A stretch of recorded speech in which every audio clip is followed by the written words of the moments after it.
Media measurement and evaluation. पहिला part जो बघतोय तर तो मीडिया मेजरमेंटचा आहे. त्याच्यातलं पहिलं आहे basic matrix. The difference between reach and effective reach किंवा डिफरन्स बिटवीन फ्रिक्वेन्सी, AOTS और ॲव्हरेज अपॉर्च्युनिटी टू सी, या गोष्टी ज्या आपण कॅल्क्युलेट करतो तर त्या on the basis of matrix calculate करतो. कारण रीच जो आहे तर रीच काउंट करणं वेगळं आणि रीच मध्ये पोटेन्शियल कस्टमर पर्यंत पोहोचणं वेगळं. तर तो रीच आणि इफेक्टिव्ह रीच आपण बायफर्गेट करतो. त्याच्यात काही टाइप्स आहेत, वेज आहेत. पहिला आहे रीचचा.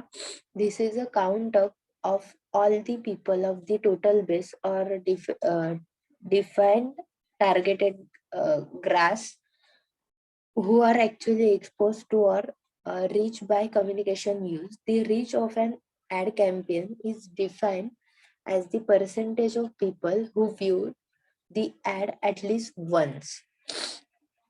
रीच मध्ये काय कन्सिडर करतो की ऍटलिस्ट वन टाइम त्या पर्सननी ऍडव्हर्टाइजमेंट बघायला पाहिजे. आता याच्यात जर आपण या डायग्राम मध्ये जर बघितलं तर टाइम्स ऑफ इंडिया आहे आणि मिड डे आहे. ठीक आहे.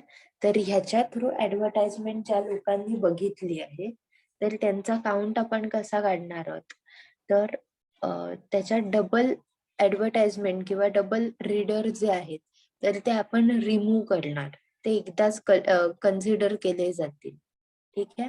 म्हणून इथे फॉर्म्युला देताना त्या पद्धतीने दिलाय की P of A plus B is P of A plus P of B minus P of A minus B. ठीक आहे.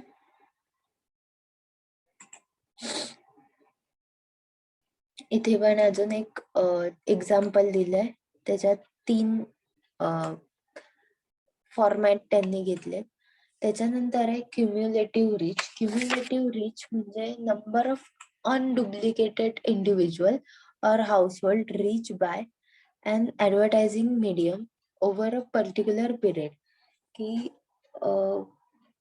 डुप्लिकेट नसलेले म्हणजे फक्त सिंगल जे आहेत ज्यांनी ऍडव्हर्टाइजमेंट एकदाच बघितले अशा पर्सनना कॅल्क्युलेट करणं.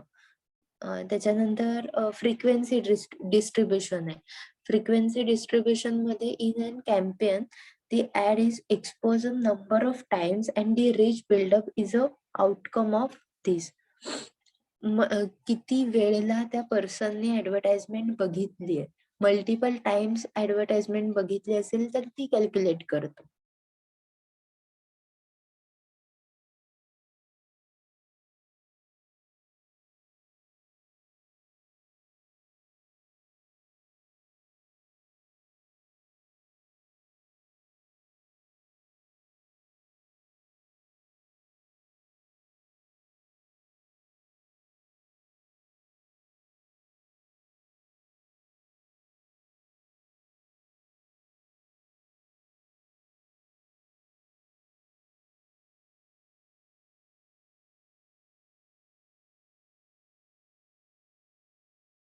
अं, 10 टाइम्स बघितली आहे समजा.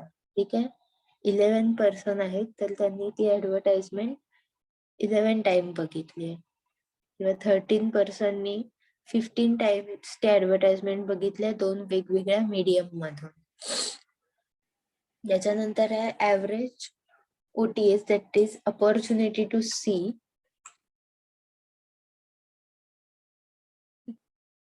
Average opportunity to see is average number of exposures amongst those who have been reached, or in other terms have been seen the ad at least once.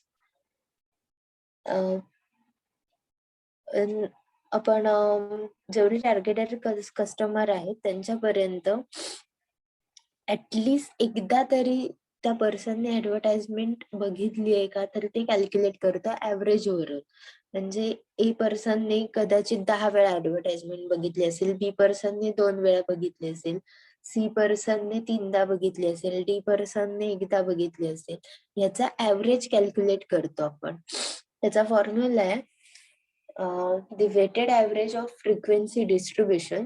The weights assigned are essentially the number of people and the frequency is what is average. इथे example दिलंय ते बघू शकता तुम्ही. Number first person, second person, third person त्यांनी बघितलेले ऍडव्हर्टाइजमेंट्स आहेत आणि त्या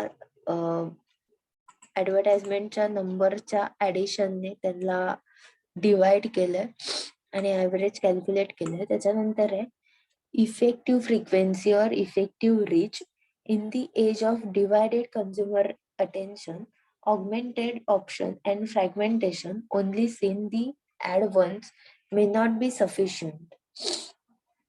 इफेक्टिव्ह फ्रिक्वेन्सी जर ठेवायची असेल तर फक्त एकदाच ऍडव्हर्टाइजमेंट बघितली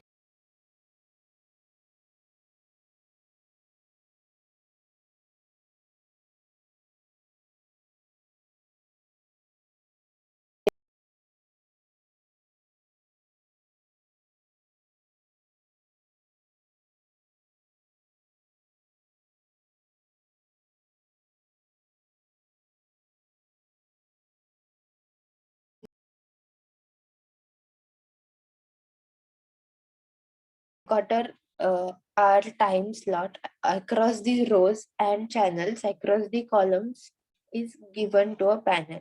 They have supposed to record their viewership in the diary. त्या पर्टिक्युलर पिरियड मध्ये म्हणजे त्या क्वार्टर आर मध्ये किती लोकांनी ते चॅनल बघितलं हे कॅल्क्युलेट केलं जातं. त्याला डायरी कन्सिडर करतात. त्याच्यानंतर आहे people meter. The people meter comprises the 2 units remote to register the viewer details, the channel monitoring device attached to the TV with records channel being watched. The remote has buttons for each member of the family so that they can log in and log out their presence. People meter मध्ये आपण जे remote वरून operate करतो त्याचा प्रत्येक family मेंबरला त्याचा log in दिलेला असतो. फॉर एक्झाम्पल आपण आता काही वेबसाईट साठी लॉग इन यूज करतो किंवा वेब ऍप्लिकेशन साठी, जसं की नेटफ्लिक्स असेल, त्याच्यानंतर अमेझॉन प्राईम असेल, हॉटस्टार असेल, तर ते किती लोकांनी लॉग इन केलंय हे आपल्याला कॅल्क्युलेट करता येतं. ते पीपल मीटर. त्याच्यानंतर आहे TRP, television rating points. Television rating points defined as the percentage of audience who have viewed a certain program or a time slot. तो पर्टिक्युलर टाइम मध्ये किंवा त्या पर्टिक्युलर प्रोग्राम किती लोकांनी बघितला हा आपण कॅल्क्युलेट करतो, त्याला TRP म्हणतो.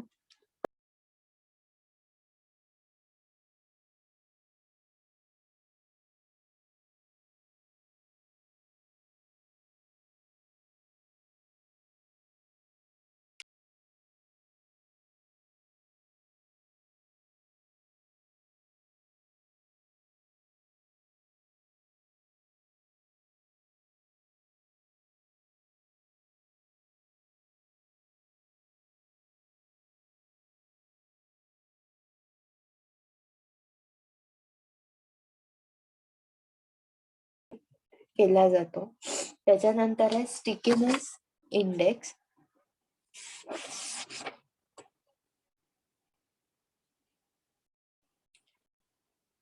Measure stickiness actually helps look beyond the TRP. It looks quietly of viewing. Stickiness is defined as TRP of program divided by the reach of the program. की त्या प्रोग्रामचा रीच जो आहे तर तो कॅल्क्युलेट केला जातो स्टिकीनेस इंडेक्स मध्ये. त्याच्यानंतर आहे ऍड व्ह्यूअरशिप.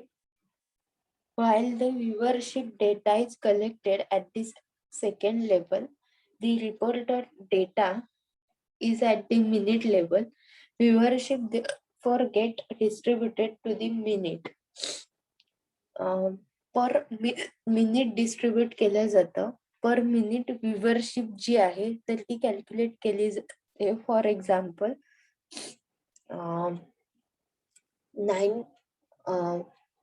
9.45 PM ला PM पासून 9.46 PM पर्यंत किती व्ह्यूअर ऍड बघत होते. ठीक आहे. तर या पद्धतीने ऍड व्ह्यूअरशिप कन्सिडर केली जाते. त्याच्यानंतर आहे रेडिओ मॅट्रिक्स. रेडिओ मॅट्रिक्स मध्ये सुद्धा आर्बिट्रन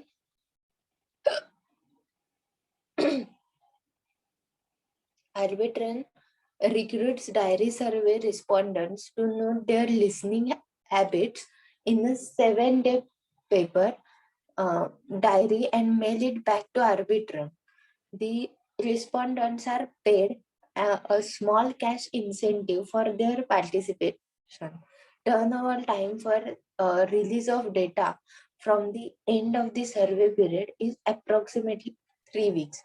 हा थोडक्यात सर्वे केला जातो आणि इन्स्टेड ऑफ दॅट त्यांना पे केलं जातं स्मॉल अमाऊंट सर्वे मध्ये पार्टिसिपेट झाल्याबद्दल. आणि हा मॅक्झिमम पिरियड जो आहे तर तो अराउंड 3 वीक्सचा असतो. त्याच्यानंतर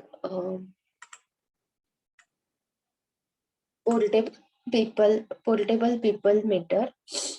Responding to requests from its customers, radio broadcast, ad agencies, and advertisements that express their interest in collection and more accurate ratings data.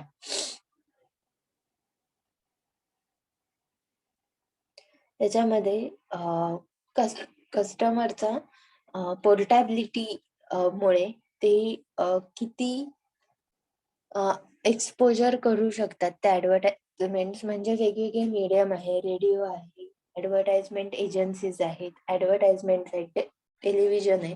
या सगळ्या मीडियम थ्रू त्यांना ती स्पेसिफिक ऍडव्हर्टाइजमेंट किंवा त्या प्रोग्रामचा रीच किती आहे तर तो अनालाइज केला जातो. आता नेल्सनची जर कॅटेगरी कॅल्क्युलेट केली तर त्याच्यामुळे काय काय गोष्टी होतात किंवा त्याचा ऍडव्हान्टेज होतो तर ते 1-2 पॉइंट्स बघूया. की radio rating is measurement of how many people listen and what they listen to. किती लोकांनी तो प्रोग्राम ऐकला आणि कुठला प्रोग्राम ऐकला हे अनालाइज करता येतं. त्याच्यानंतर radio stations and other media companies rely on the rating and other research to make programming and other decision based on feedback from people.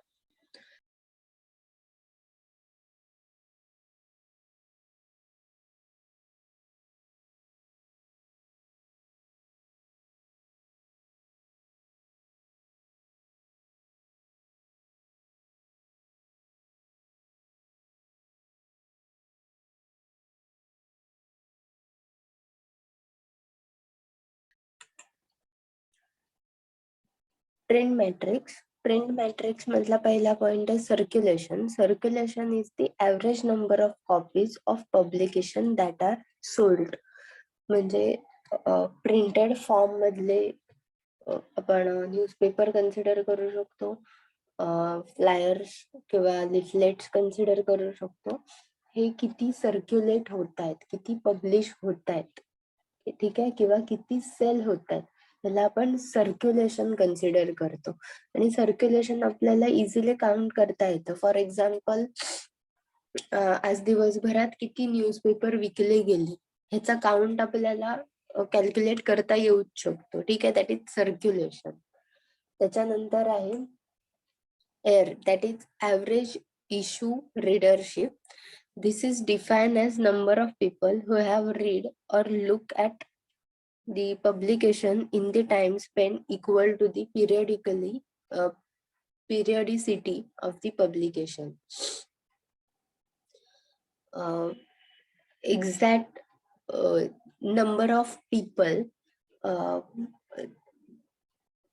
Printed form जो आहे तुमचा, म्हणजे मॅगझिन असेल, न्यूजपेपर असेल, तो ऍक्च्युअली रीड करतात आणि तो किती टाइम स्पॅन मध्ये रीड करतात.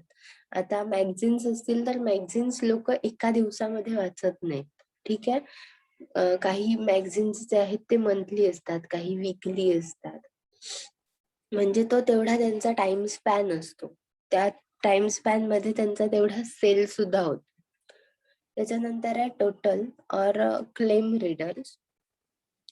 These are people who may not be very regular readers of publication but are still part of the total readership of a publication.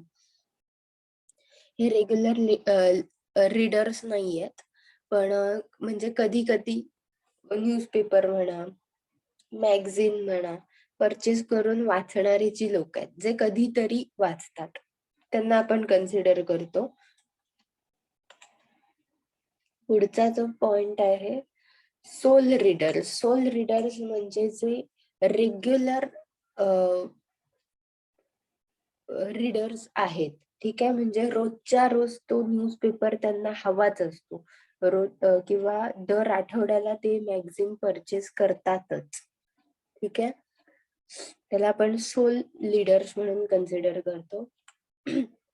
Next आहे OOH matrix, that is out of home media. Out of home media हा point आपण already discuss केलाय. Out of home मध्ये आपण जे बाकीचे medium बघतो, की न्यूजपेपर असेल, टेलिव्हिजन आहे, रेडिओ आहे, तर तो आपण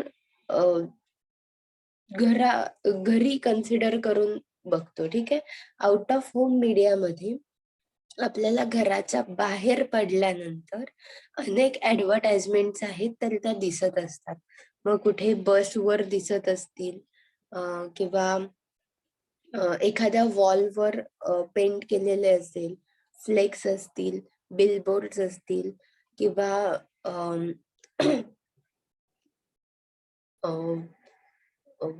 काही फिक्स्चर्स जे आहेत तर ते रोडवर ठेवलेले असतात आणि त्याच्यावर ऍडव्हर्टाइजमेंट असतात.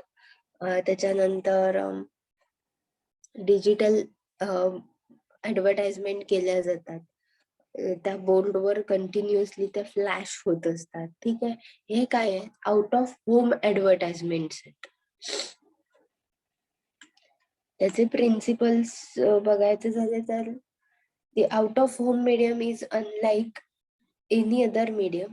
Instead of advertising being delivered to the individual while they are engaged in some way with the delivery platform, by for example watching television, listening radio, reading magazine or using computer, the advertising is a fixed panel and only available to be seen by individual if they come within range. ठीक आहे, म्हणजे आता जे सांगितलं की television आहे, radio आहे, magazines आहेत, हे सगळे प्लॅटफॉर्म सोडून जे प्लॅटफॉर्म तुम्हाला घराच्या बाहेर पडल्यानंतर बघायला मिळतात, तर ते आपण आउट ऑफ होम मध्ये कन्सिडर करतो. तर मॅगझिन्स पण घराबाहेर पडल्यावर रस्त्यात वाचलं तर ते आउट ऑफ होम मध्ये आलंच. ठीक आहे, रेडिओ सुद्धा आपण कारमध्ये बसून ऐकतो, पण तेच टेलिव्हिजन सेट म्हणाल तर टेलिव्हिजन सेट आपण घेऊन फिरत नाही कुठे, त्या वेगवेगळ्या स्क्रीन्स असतात मग रोडवर. त्याच्यानंतर a simple way to understand the measurement task is to be considered a person moving around outside their home so that often they will pass an advertising panel. Some panels will be large, some will be small. some will be facing the individual, some will be only partially visible because they are at an angle to the road, or invisible because of they are facing away from person towards people coming the other way. आता ह्याच्यामध्ये trouble काय होऊ शकतं की जे fixture set केलेले आहेत किंवा जो अँगल सेट केलाय तर तुम्हाला कम्प्लीट ऍडव्हर्टाइजमेंट दिसणार नाही, किंवा ती पूर्ण ऍडव्हर्टाइजमेंट वाचायला त्रास होऊ शकतो, किंवा त्याच्या मध्ये त्या ऍडव्हर्टाइजमेंटच्या किंवा त्या बिलबोर्डच्या आसपास बरीचशी लोक जमा झाली असतील, ट्रॅफिक असेल, गाड्या असतील, तर त्याच्यामुळे ते विजिबल असणार नाहीये. हा त्याच्यातला प्रॉब्लेम असू शकतो. त्याच्यानंतर आहे ओके, आपण आउट ऑफ होमचे मेजरमेंट बघायचे आपल्याला.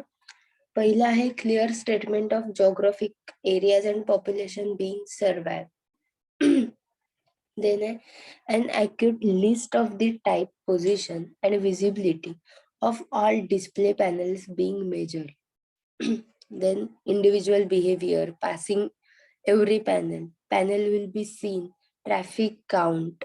हे काय आहेत, मेजरिंग आहेत की एकतर ते तो जॉग्राफिकल एरिया जो आहे तिथलं पॉप्युलेशन किती आहे तर कन्सिडर केलं जातं की ते पॉप्युलेशन मधला सगळे जे आहेत तर कधी ना कधी तो बोर्ड बघणारच आहेत. ठीक आहे, मेजरमेंट ह्या वेने केलं जातं. किंवा ट्रॅफिक किती झालंय आजच्या दिवसाला, मग त्याच्यामध्ये पॅसेंजर्स किती असू शकतील किंवा किती पॅसेंजर पास झाले असतील ते कन्सिडर केलं जातं. त्याच्यानंतर किती लोक तिथून पास झाली आहेत. तर हे साधारण मेजरमेंटचे क्रायटेरियाज आहेत की ज्याच्या through out of home measurement जे आहे तर ते कॅल्क्युलेट केलं जातं. त्याच्यानंतर नेक्स्ट टाइप जो आहे तर तो आहे प्लॅन मॅट्रिक्स. प्लॅन मॅट्रिक्स मध्ये GRPs म्हणजे ग्रॉस रेटिंग पॉइंट्स जे आहेत तर ते आपण कॅल्क्युलेट करतो. तर ग्रॉस रेटिंग पॉइंट कॅल्क्युलेट करताना you calculate it as a % of target market reach multiplied by the exposure frequency. म्हणजे समजा आउट ऑफ 100 तुम्ही रीच किती % पर्यंत गेलाय हे तुमचं GRP झालं.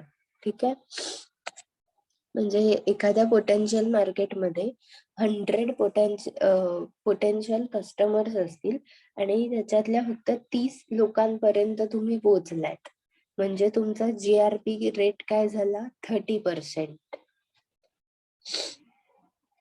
त्याच्यानंतर आहे SOV, that is share of voice. Gross impression are the numerical sum of every single ad that is exposed. प्रत्येक ऍडव्हर्टाइजमेंट जी आहे तर ती एक्सपोज केली जाते किंवा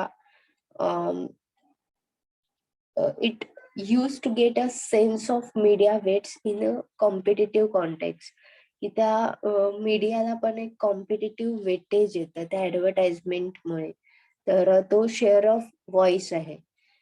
फॉर एक्झाम्पल आपण स्पॉन्सरशिप जे असतात तर त्याच्यामध्ये बघायला गेलं तर वामन हरी पेठे ज्वेलर्स स्पॉन्सर करतात तर ते झी मराठीचे इव्हेंट स्पॉन्सर करतात. ठीक आहे, आणि पूर्णा गाडगे अँड सन्स जे आहेत तर ते पण कलर्स मराठीचे प्रोग्राम्स जे आहेत तर ते स्पॉन्सर करतात. दोन्ही ज्वेलर्स आहेत. ठीक आहे, दोन्ही कॉम्पिटिटर्स आहेत एकमेकांचे, दोन्ही वेगवेगळ्या चॅनलला स्पॉन्सर करतात. ठीक आहे, म्हणजे वामन हरी पेठेचा शेअर ऑफ व्हॉइस काय आहे तर झी मराठी. ठीक आहे, आणि PNG चा शेअर ऑफ व्हॉइस काय आहे तर कलर्स मराठी. नेक्स्ट पार्ट आहे बेंचमार्किंग मेट्रिक्स. ओके, अजून एक मिस झाला का? GI, gross impression. Gross impression is are numerical sum of every single ad that is exposed.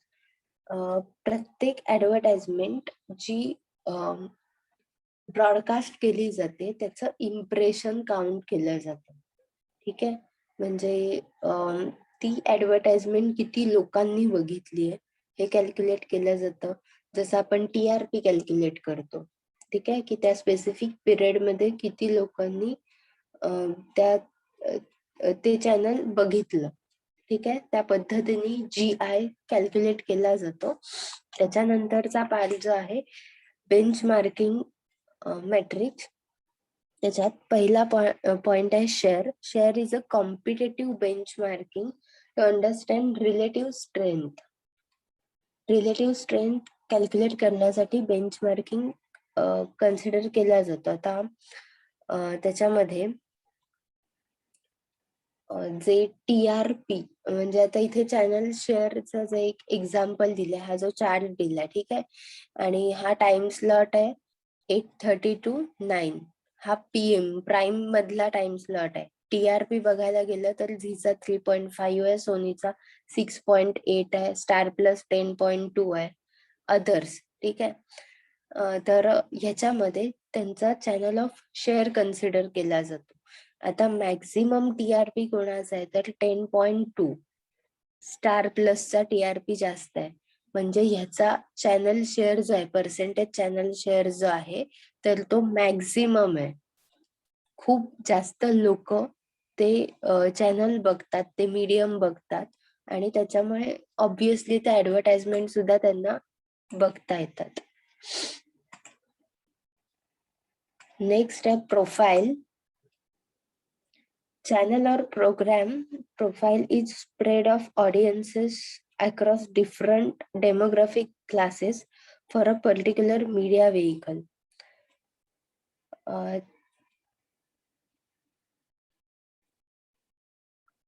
Media vehicle मध्ये आता टेलिव्हिजन जरी कन्सिडर केलं आपण तरी सुद्धा वेगवेगळ्या जॉग्राफिकल बाउंड्रीज आहेत, तिथे वेगवेगळे चॅनल्स बघितले जातात.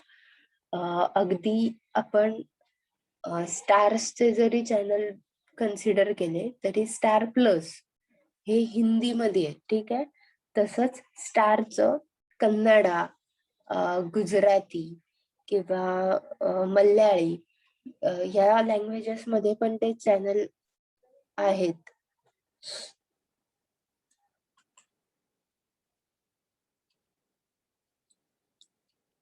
बेंचमार्किंग मॅट्रिक्स, त्याच्यातला share point. Share is a competitive benchmarking to understand relative strength. आपण हा पॉइंट आता जस्ट डिस्कस केलाय. ठीक आहे, की वेगवेगळ्या चॅनल्स वरचे सॉरी आपण प्रोफाईल बघतोय. ठीक आहे, channel of programme profile is a spread of audience across different demographic classes for population media vehicle.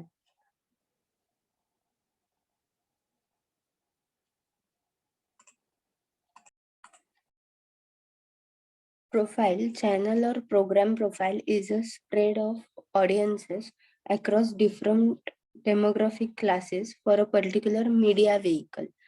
आता प्रोफाईल जर बघितलं तर वेगवेगळे प्रोफाईल वेगवेगळ्या मीडियम थ्रू रीच होत असतात किंवा त्यांचे व्हेइकल वेगवेगळे असतात. फॉर एक्झाम्पल, जर आपण युथ कन्सिडर केलं तर युथला अप्रोच करण्यासाठी सध्याचं जर मीडियम आहे तर ते इंटरनेट आहे. ठीक आहे, त्याच्यानंतर चिल्ड्रन कन्सिडर केले तर त्यांना पोगो किंवा कार्टून नेटवर्क सारखे चॅनलवरच्या ऍडव्हर्टाइजमेंट ज्या आहेत तर त्या जास्त रिलेट करतात. म्हणजे तुमचं प्रोफाईल काय आहे कस्टमरचं ते पण इम्पॉर्टंट आहे. त्याच्यानंतर आहे सिलेक्टिव्हिटी इंडेक्स. सिलेक्टिव्हिटी इंडेक्स मध्ये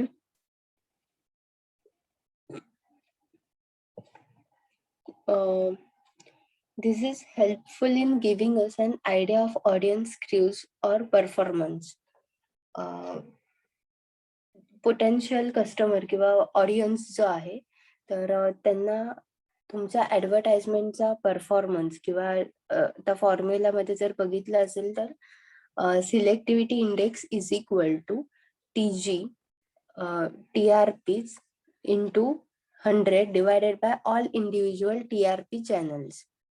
म्हणजे out of that specific TRP channel आपण पर्सेंटेज मध्ये जो कॅल्क्युलेट करतो तर तो आहे सिलेक्टिव्हिटी इंडेक्स, की सिलेक्ट केलेल्या मीडियमचा तुम्हाला किती बेनिफिट झालाय. नेक्स्ट आहे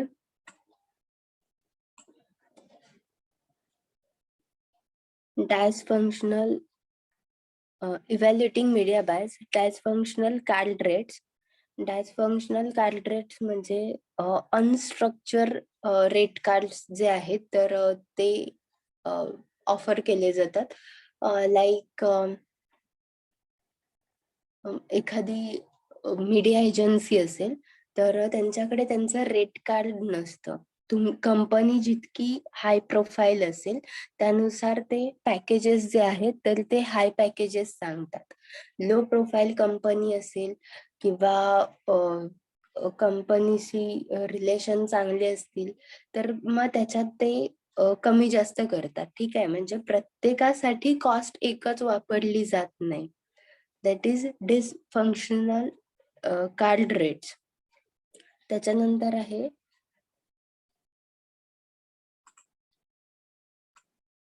secondary and effective rate, that is ER. This is the most basic parameter of the deal at the bottom of the buying pyramid.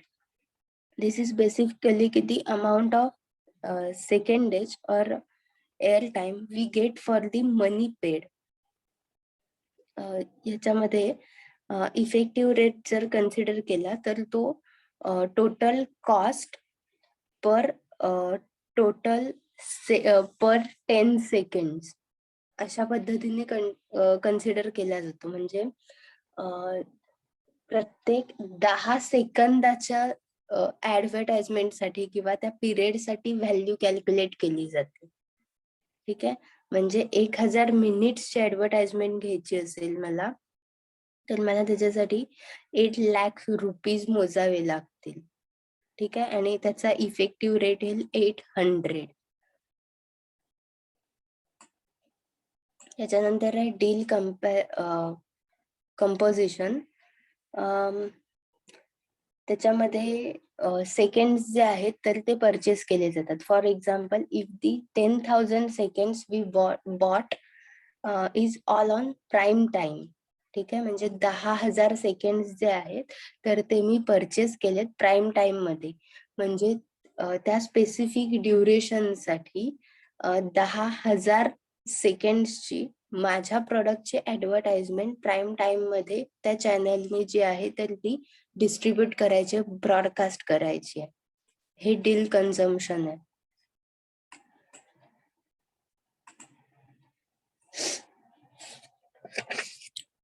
त्याच्यानंतर आहे cost per rating point, that is CPRP. CPRP as a measure does precisely that. It is a measure of price paid for GRP delivered. CPRP म्हणजे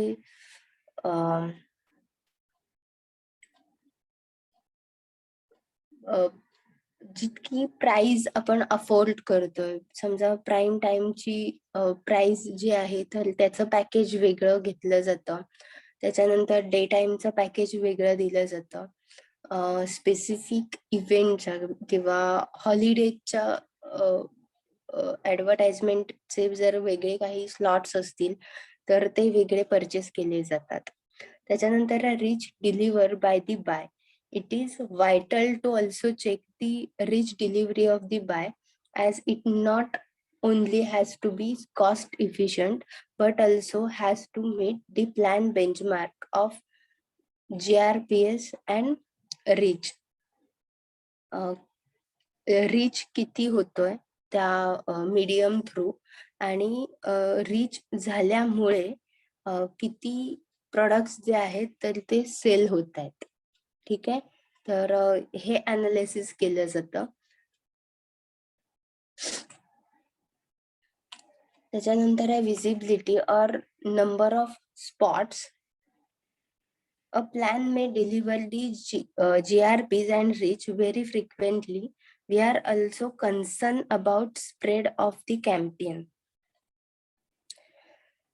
campaign जे आहे तर ते number of स्पॉटवर किंवा number of medium किती use केले जात आहेत, त्यांची फ्रिक्वेन्सी किती आहे. म्हणजे टेलिव्हिजन जरी असला तरी त्याच्यावर नंबर ऑफ चॅनल्सवर ते ऍडव्हर्टाइजमेंट ब्रॉडकास्ट केल्या जातात. प्रिंट मीडिया यूज केलं जातं. त्याच्यानंतर आहे bonus percentage. Bonus percentage can be used later within a specific period of time. The bonus free secondage is not really free and needs to be part of deal evaluation. Bonus percentage मध्ये समजा जर deal झाला असेल एखाद्या organisation मध्ये आणि particular मीडियामध्ये, म्हणजे आपण सोनी हे चॅनल कन्सिडर करूया. ठीक आहे, की त्याच्यावर त्यांचा एखाद्या प्रोडक्टच्या ऍडव्हर्टाइजमेंट ज्या आहेत तर त्या करायच्यात, हे त्यांच्यामध्ये डील झालंय. ठीक आहे, तर त्यांनी त्यांचा हा जर प्राईम कस्टमर आहे किंवा लॉंग टर्म साठी हा कस्टमर टिकावा ह्याच्यासाठी त्यांनी बोनस पर्सेंटेज दिले. बोनस पर्सेंटेज म्हणजे फ्री ऑफ कॉस्ट ते ऍडव्हर्टाइजमेंट करणार नाहीत पुढच्या. म्हणजे यांनी 10,000 मिनिट्सचे ऍडव्हर्टाइजमेंट जर सांगितले असतील, 10,000 सेकंडच्या ऍडव्हर्टाइजमेंटचं डील झालं असेल, तर पुढचे 500 सेकंड्स जे आहेत, ठीक आहे, तर ते बोनस पर्सेंटेज म्हणून कन्सिडर केले जातील. म्हणजे त्याला तुम्हाला 10,000 सेकंडला जितकं पेमेंट पे करावं लागलंय तेवढं करावं लागणार नाही. कमी किमतीमध्ये तुम्हाला त्या 500 सेकंड्सच्या पेमेंट करावं लागेल. त्याच्यानंतर आहे स्पॉन्सरशिप. स्पॉन्सरशिप इव्हेंट तुम्हाला माहिती आहेत की मोठमोठे प्रोग्राम्स आहेत, अवॉर्ड फंक्शन्स आहेत, स्पोर्ट इव्हेंट आहेत, तर त्या कंपनी स्पॉन्सर्स करत असतात. मग जसं मगाशी मी सांगितलं की reality show specifically big boss सारखा असेल, खतरो के खिलाडी असेल किंवा सारेगमप असेल, कुठला डान्स इव्हेंट असेल, तर हे स्पॉन्सरशिप प्रोग्राम्स आहेत. नेक्स्ट आहे स्पॉन्सरशिप मध्ये 2 टाईप आहेत. पहिला आहे हाय टीआरपी प्रोग्राम स्पॉन्सरशिप आणि हायली प्रमोटेड प्रोग्राम स्पॉन्सरशिप. हाय टीआरपी प्रोग्राम स्पॉन्सरशिप मध्ये काय येतं की सगळ्यात हायेस्ट टीआरपी असलेला प्रोग्राम जो आहे तर त्याला स्पॉन्सरशिप देणं. ठीक आहे, आणि दुसरा हायली प्रमोटेड प्रोग्राम स्पॉन्सरशिप, की एखादा प्रोग्राम स्पॉन्सर करायचा जेणेकरून त्याच्या थ्रू प्रमोशन जास्त होईल. ठीक आहे, त्याचा टीआरपी त्या स्पॉन्सरशिपमुळे वाढेल.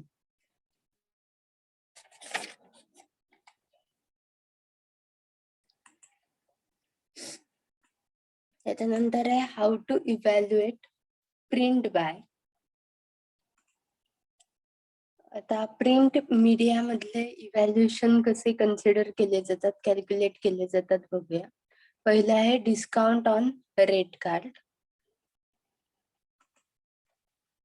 डिस्काउंट रेट कार्ड मध्ये वेगवेगळे जे पब्लिकेशन्स आहेत किंवा प्रिंटिंग हाऊसेस आहेत तर ते डिस्काउंट देतात. कारण प्रिंट मीडिया मधल्या ऍडव्हर्टाइजमेंट मध्ये कन्सिस्टन्सी मेंटेन करावी लागते, तर मग ते सुद्धा पॅकेजेस देतात. फॉर एक्झाम्पल पर वीक 2दा त्यांना ऍडव्हर्टाइजमेंट द्यायच्या असतील एखाद्या ऑर्गनायझेशनच्या, असे ते 6 महिन्यासाठी बाय करणार असतील तर ते निगोशिएट करतात, डिस्काउंट देतात त्याच्यावर. त्याच्यानंतर आहे inflation that is called rate and negotiated rate. Card rate जो आहे तर त्याच्यावर सुद्धा निगोशिएशन केलं जातं. त्याच्यानंतर आहे जे जनरली आपण करतो, ठीक आहे.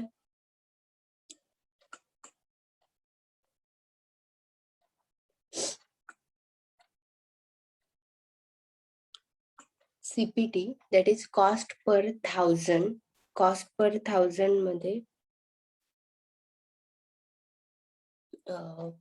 पर 1000 कॉपीज साठी जी प्राइस जी आहे तर ती कन्सिडर केली जाते, ठीक आहे. फॉर एक्झाम्पल, जर एखाद्या पर्सनने पॅम्पलेट्स 5200 पॅम्पलेट्स प्रिंट करायला दिले असतील, पण त्याला कॉस्ट पर 1000च लागते, ठीक आहे. म्हणजे 5000चेच त्याला पे करावे लागतात. किंवा मग ते अबाव 500 जाणार असतील, म्हणजे 5000 प्लस 500, तर मग त्याला 6000 कॉपीजची कॉस्ट जी आहे तर ती पे करावी लागते. कॉस्ट पर 1000 कॅल्क्युलेशन केलं जातं. त्याच्यानंतर readership versus circulation tracks. Readership मध्ये जर आपण पेपर कन्सिडर केला, ठीक आहे, तर तो पेपर डेली परचेस करणारे लोक किती आहेत, ठीक आहे, आणि त्यांचा ट्रॅक किंवा सर्क्युलेशन सिस्टीम, की तो पेपर कुठ पर्यंत पोचतो, कुठल्या गावांमध्ये किंवा कुठल्या शहरामध्ये पोचतो. त्याच्यानंतर आहे मार्केट शेअर इन्सेंटिव्ह. त्या एडिटोरियलचं किंवा त्या पेपरचं मार्केटमधलं कॉन्ट्रीब्युशन किती आहे, मार्केट शेअर किती आहे. For example, number of newspaper मार्केटमध्ये अवेलेबल असतात. आता अगदी मराठी न्यूजपेपर जरी कन्सिडर केले तरी महाराष्ट्र टाइम्स आहे, लोकमत आहे, लोकसत्ता आहे, सागर पेपर आहे, रत्नागिरी टाइम्स आहे, ठीक आहे. याच्यातला हाय मार्केट शेअर असणारे पेपरचा आहे तर तो महाराष्ट्र टाइम्स आहे. त्याच्या खालोखाल लोकमत येतो, ठीक आहे. त्याच्यानंतर कॉम्बिनेशन रेट इन्सेंटिव्ह मध्ये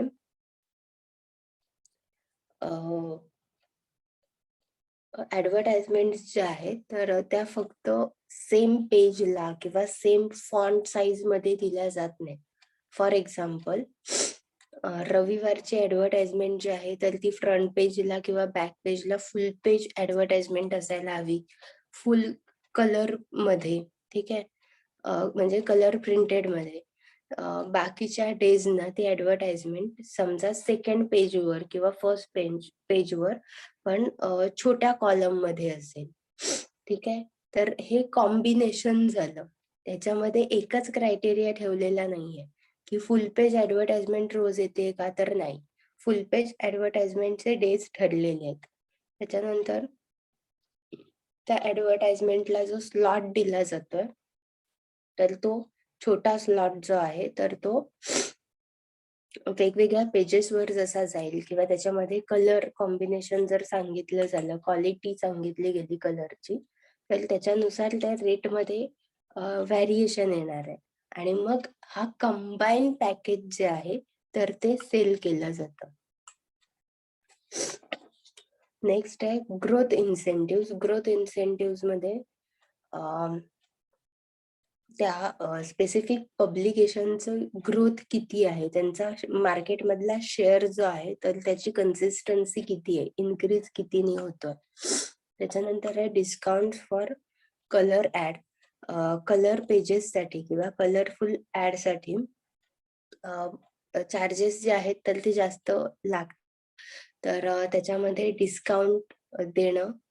त्याच्यानंतर आहे डेट फ्लेक्झिबिलिटी इन्सेंटिव्ह.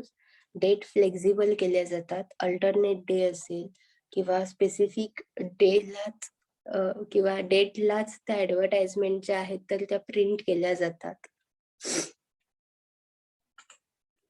त्याच्यानंतर आहे पोझिशनिंग मध्ये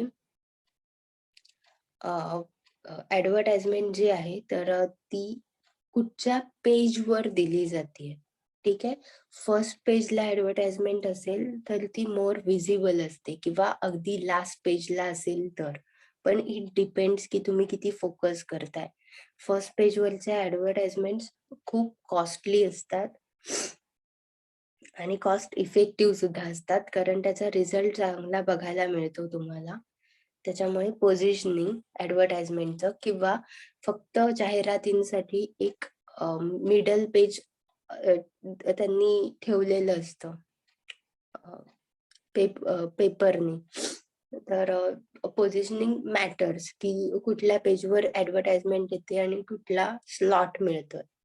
त्याच्यानंतर आहे कॉम्बिनेशन डील. कॉम्बिनेशन जसं सांगितलं की फुल पेज आहे, कलर आहे, त्याच्यातला डिस्काउंट आहे, किंवा ब्लॅक अँड व्हाईट कधी ऍडव्हर्टाइजमेंट द्यायचे असतील. त्याच्यानंतर आहे सोल्युशन सेलिंग. सोल्युशन सेलिंग मध्ये एक्सटेंडेड मीडिया जे आहेत, म्हणजे टेलिव्हिजन असेल, रेडिओ आहे, तर त्याला सपोर्टिंग रोल म्हणून ज्या ऍडव्हर्टाइजमेंट दिल्या जातात, तर त्या सोल्युशन सेलिंग म्हणून आपण कन्सिडर करू शकतो. नेक्स्ट आहे इनोव्हेशन्स. इनोव्हेशन मध्ये वेगवेगळे फॉन्ट साईज किंवा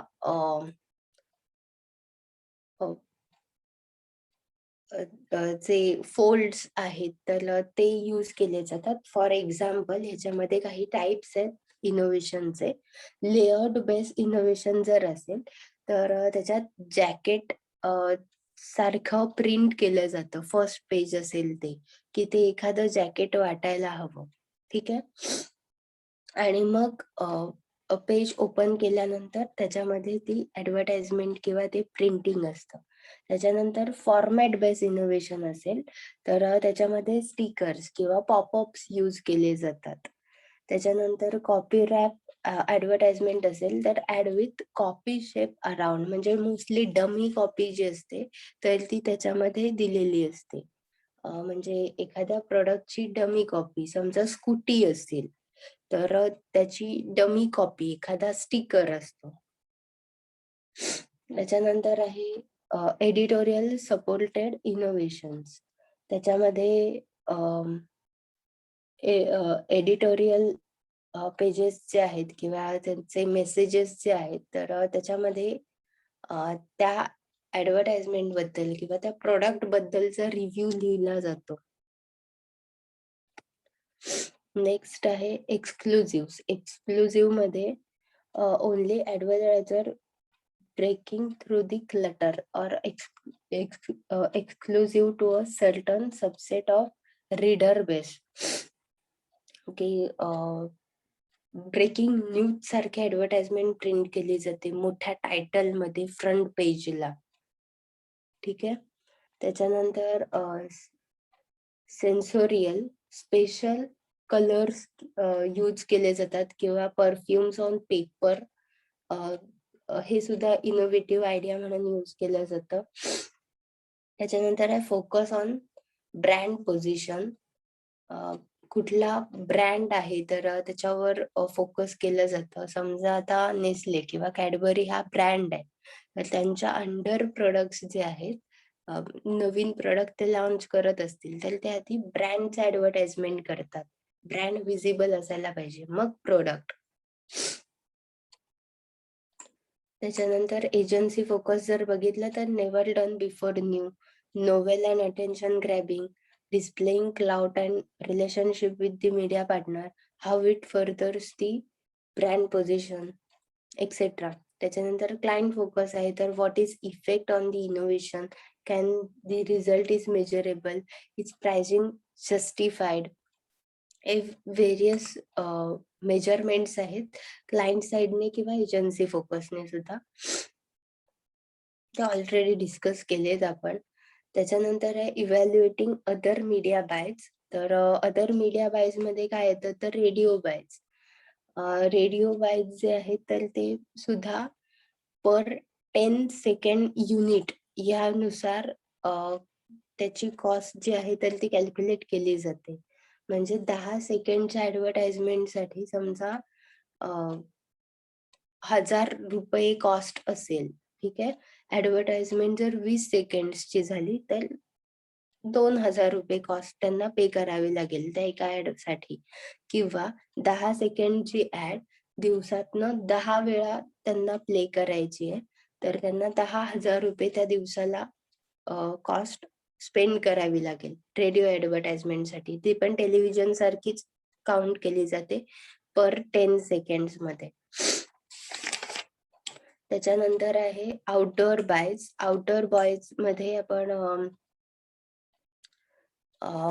buses, cabs, railway station, metro station, airport याच्यावर जे हे जे ट्रान्झिट मीडिया आहे त्याच्यामध्ये जे ऍडव्हर्टाइजमेंट बघतो तर त्या या पद्धतीने केल्या जातात, आउटडोअर बायज मध्ये कन्सिडर केल्या जातात.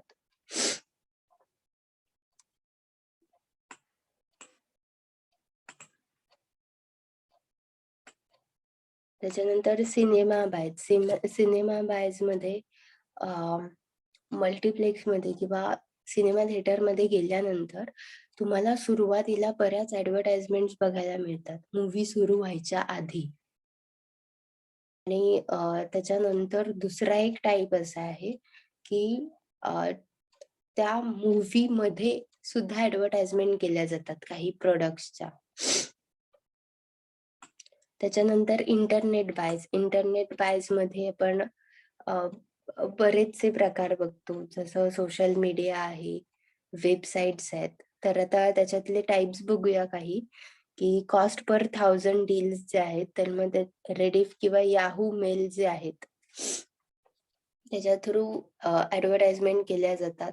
तुम्हाला रॅन्डम जे मेल येत जातात स्पॅम बॉक्स मध्ये तुमच्या एखाद्या प्रोडक्टच्या रिलेटेड, तर ते कॉस्ट पर 1000 डील्स या क्रायटेरिया अंडर येतात. त्याच्यानंतर cost per click through deals. तुम्हाला पॉपअप येतात एखादी इन्फॉर्मेशन सर्च करताना, सर्फिंग करताना, आणि त्याच्यावर इझिली क्लिक केल्यानंतर तुम्हाला ती लिंक ओपन होते आणि तुम्ही त्या पेजवर जाता किंवा त्या वेबसाईटला जाता. That is click through deals. त्याच्यानंतर आहे पे पर ऍक्शन डील्स. प्रत्येक ऍक्शन जी आहे तर तो ऍक्च्युअल सेल असतो. फॉर एक्झाम्पल काही सर्वे बेस पण केले जातात किंवा आपण ऑनलाईन परचेस करताना paper action kind of consider करू शकतो, कारण आपण काही ऑप्शन्स जे आहेत तर ते कार्ट मध्ये ठेवून देतो. ठीक आहे, पण इथे प्रत्येक ऍक्शनला पेमेंट करावं लागतं. फॉर एक्झाम्पल एक्झामचे फॉर्म्स जे असतात, ऑनलाईन एक्झामचे फॉर्म, ठीक आहे, तर त्याचं पेमेंट आधी केलं जातं बेसिक इन्फॉर्मेशन मध्ये, आणि मग बाकीचे इन्फॉर्मेशन जी आहे तर ती नंतर फिलअप केली जाते.